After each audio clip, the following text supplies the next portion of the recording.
Hey, hi everyone. So again, I'm here with all of you guys with a very good opportunity in Zynga.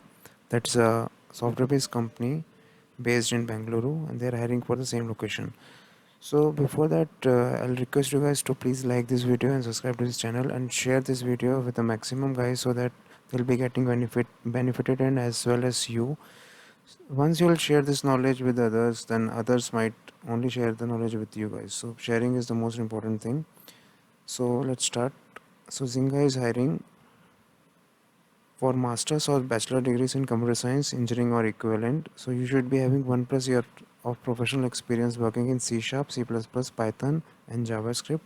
You should have proven fundamental programming skills in algorithm, data structure, OOPS, OS networking, AWS Cloud, experience with source control management and code reviews, good communication skills, and collaborate with multidisciplinary team, UX, game design, PM in agile environment. So as you can see, it's a very good company, and they are really hiring for the very good programming languages. If you have a working experience more than 1 year, freshers cannot apply.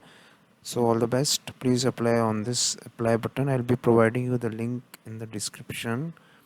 So meanwhile, you can like this video, subscribe to this channel and share this video so that maximum people will be getting benefited, and I keep on bringing the job updates like this. So till then, see you. Bye bye.